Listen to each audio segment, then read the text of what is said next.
Come to the zoo, it's what we do. Always walk back. Come to the zoo, it's what we do.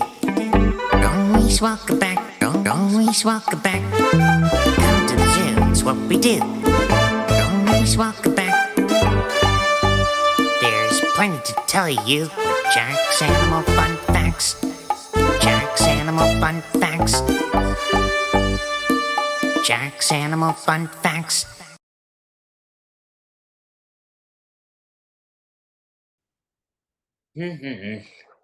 Ah, hello everybody. Boy, am I sure glad. And it's a big, sort of busy day here. It's the month of July here, and I don't know what to decide yet, but that's going to take time here. But to tell you the truth, it's always good to show a good attitude here. And when it comes to an attitude, today I'm going to tell you someone about one thing here. We're going to tell you about crocodiles. And although we learned about alligators, I'm going to share with you about Nile crocodile.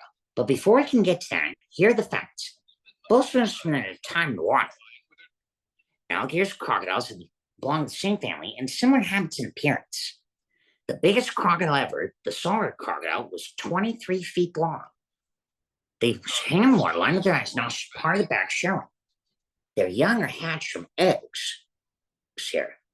And the mother Nile crocodile lays her eggs in the sand on a riverbank in a quiet, calm section of the river.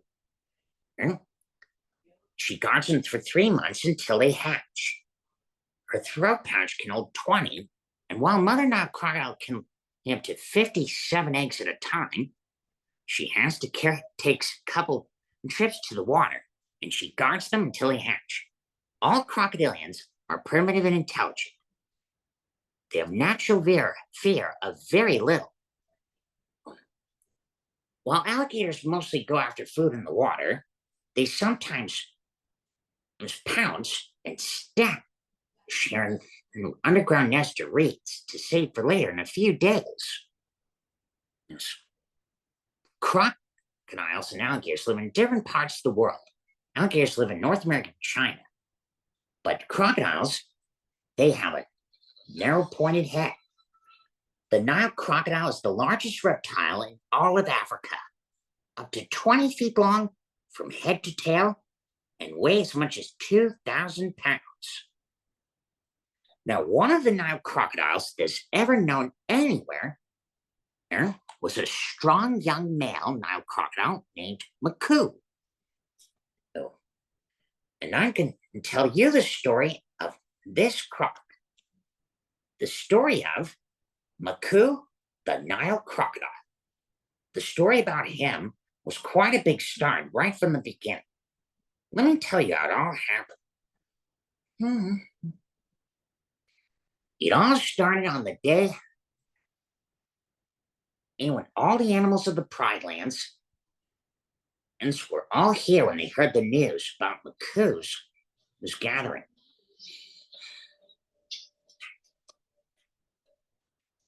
Confidence is admirable, Makuu. Your oversized ego is not. At one point, Makuu used to be arrogant. He was a good follower at one time. But today, he was quite a bit of a scamp. Or a scaly scallywag. What was he doing? They were having a Martian Donna, a physical challenge for leadership. They had to keep going till one of them surrenders, as if that's any intense. They tackled and slapped and snapped, and so much.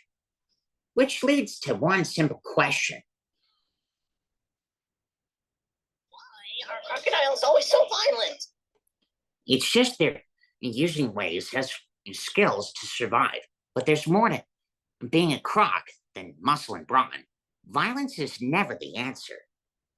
But after a bit of a pounce, then Simba approached, and after he won, and announced, You are now the leader of the crocodiles. You have very thick skin to fill. and Pua, he is a strong and wise leader for many years, but he's not banished forever. He decided to start a float of his own. So some of his crocs follow him, and some of them are on Makuu's side. But there's no segregation. He doesn't seem very friendly, relaxed. He's young. He can learn. But even so, here, some things to learn, like how to stand up to him when he's taking things a little too far. Makuu still had a lot to learn about leadership. So Kion said, If you want to fight, the lion guard can bring it. Just be careful what you ask for. and so he did, with one demonstration there. And of course, all Makuu wanted was a perfect place to call home here. He may be an arrogant or brutish fellow sometimes, but he means well. And all the animals, perfect homes of their own. Looks like the circle of life's back in balance. Yep, except for one thing. Makuu? If there's too many fish in big springs and you need to know if there's a problem, Welcome to come back. All you have to do is ask. said Bussy the hippo. Makuu will keep that in mind.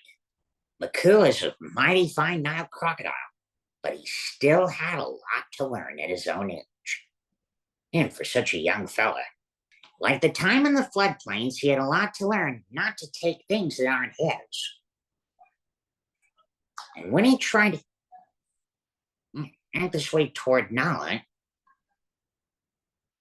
that is what he gets. Phew. There, Nala. Be nice to her. You don't want to make Simba mad. So why was at the floodplains? Just to stay cool. Well, it gets very hot in Africa where they live. They're found in many parts of Africa, including in Madagascar, where they live. They can be found near salt or fresh water. One day, Vashti the hippo and his dad Bussy were trampling in the reeds to make a hippo lane. Makuu was just feeling, he had a lot to learn about patience. And when he was just lurking in the woods, the hippo spotted a young black rhino calf. Makuu? Calm down here. Don't want any trouble. Take it easy. Makuu? The floodplains are a safe zone after a rainstorm. No, Vashti's right, Makuu. Hippo. Don't mind him. He's just, looking for a snack on his mind, but he doesn't want to mess with the rhino. Take it easy there. There. Got it. You're free now. Now, please be patient until the hippo lane is finished. Hippos make hippo lanes in reeds of floodplains or tall grass, here to make pathways for savanna or other animals to get across water or across in areas of fields. But he's not always. But Makuu isn't always a bad fella. Just a little. I know, you heard me before. Sorry. Sometimes Makuu gets into a bit of awkward predicaments. Like the time he was just being a little, taking it too far. All right, on the rainstorm. Until, during that rainstorm here. Sable antelope stampede. Ooh.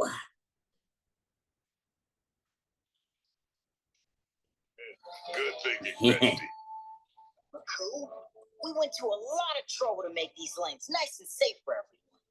So I used one of them as an emergency exit.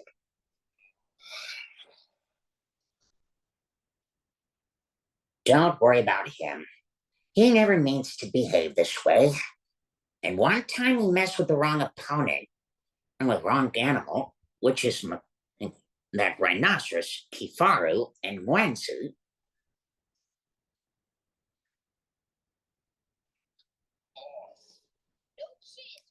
oh boy. Pick up someone your own size. With that keep on Wensi, the red-billed oxpecker, came to help. Because this is the instant part. Makuu, Hmm.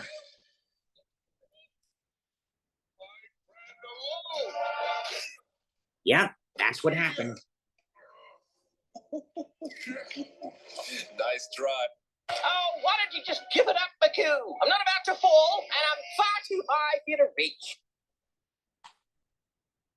Then, once he dropped down and went to help. It's okay, Kifaru. You can do it. Move your foot to the right. This way. Now brace yourself against that rock and pull. Done! Oh, oh. Nice go. Swing that stump around. Unbelievable. You mischievous fool. too late, Makuu.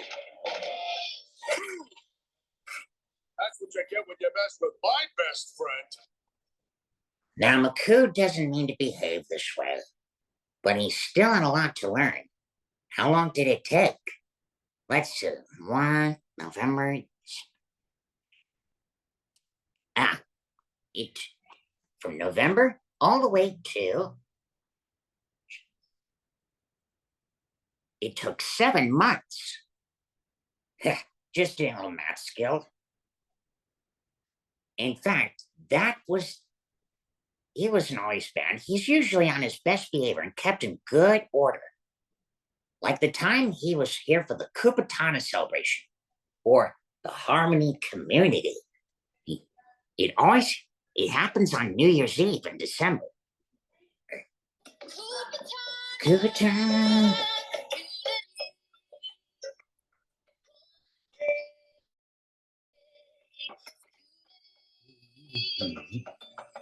Gather together in peace, our Kupatana community. Hallelujah, Yahoo High. Yahoo High.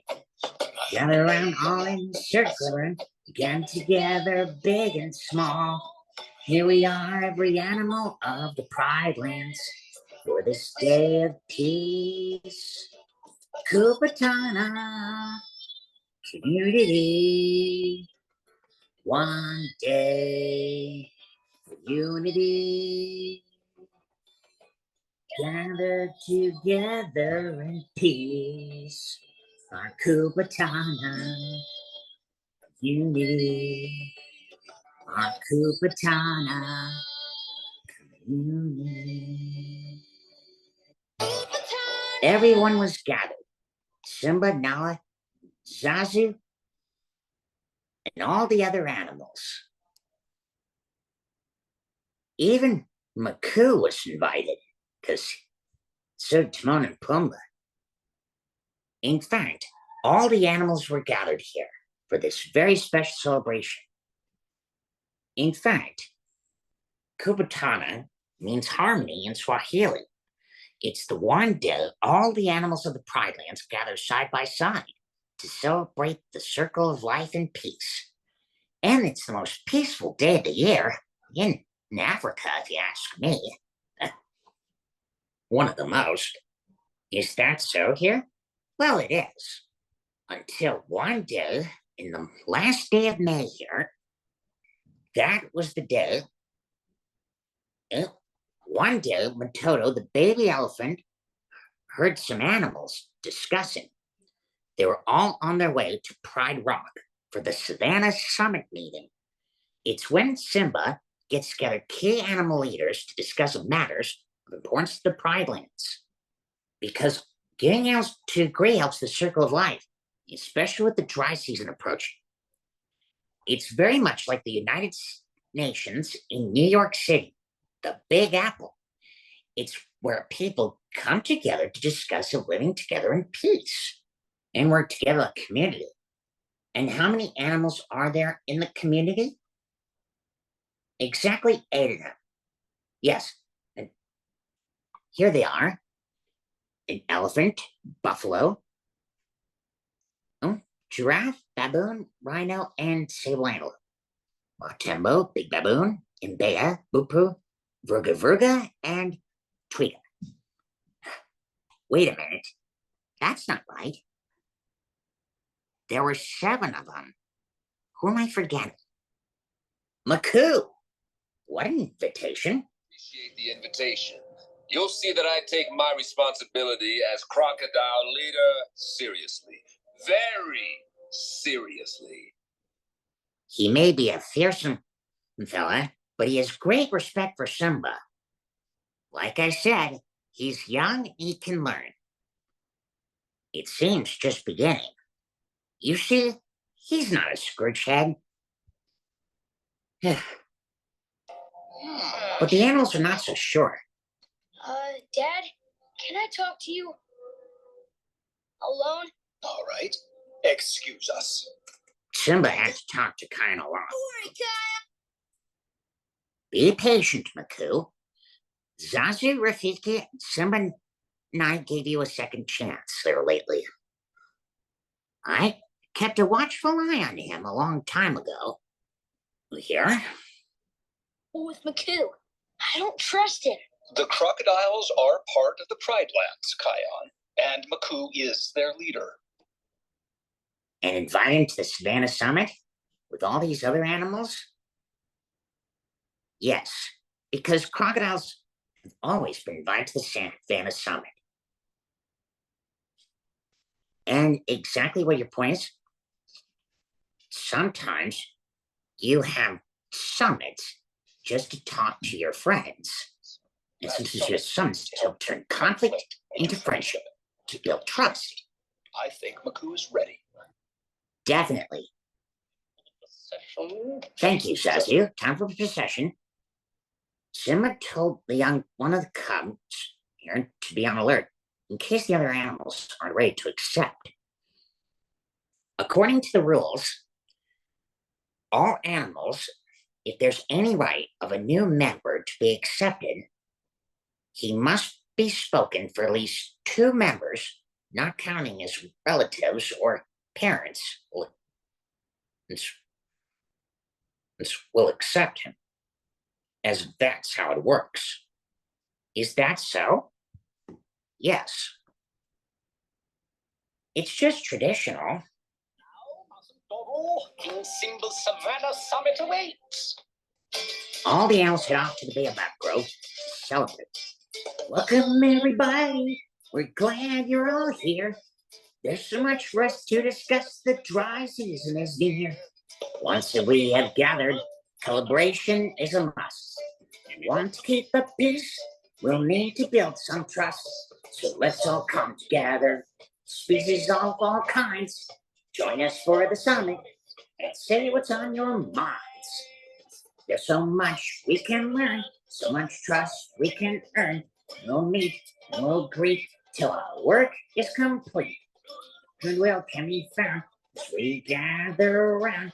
And everyone, yes, everyone is welcome. Listen to each other, all on equal ground. It's not very easy to see eye to eye. Solutions will be found. Baboon, rhino, giraffe, antelope, buffalo, to name a few. Everyone has equal say. Yes, crocodiles too. So let's all come together. Species of all kinds. Join us for the summit and say what's on your mind. Say what's on your mind. There's so much we can learn, so much trust to earn. We'll meet, we'll greet, perhaps we won't eat. And everyone, yes, everyone is welcome.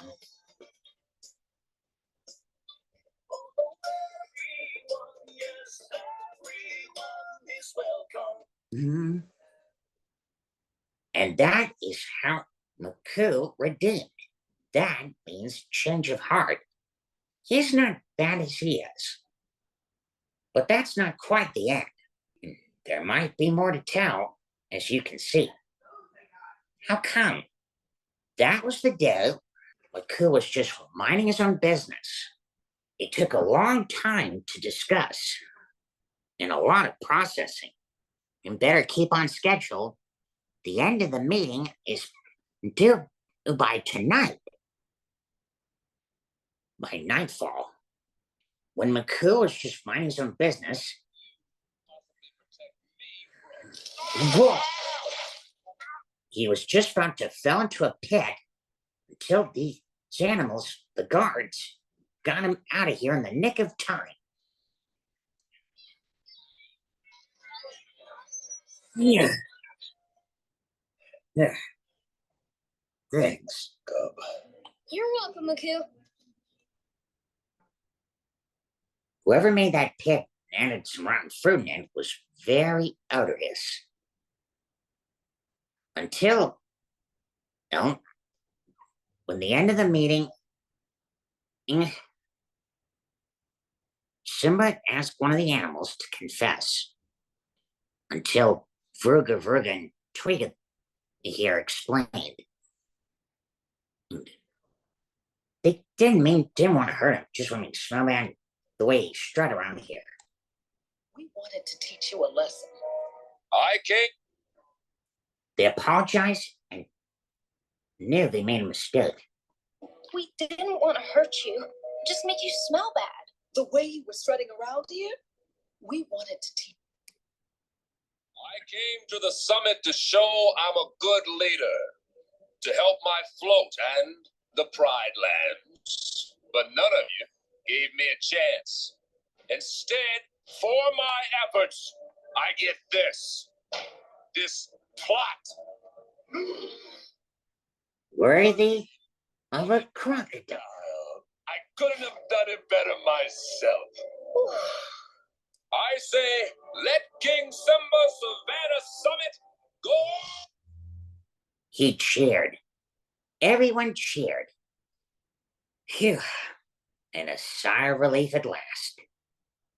That was close. Everyone cheered. It was a close call indeed.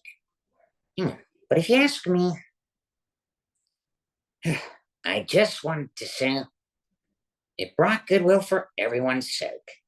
But before we can, you see, Makuu may be a tough crocodile, but he had a change of heart. He's still gnarly, but he's still mindful now. But that's just the half what we learned from it. So what did we learn from Makuu's story? This half the story.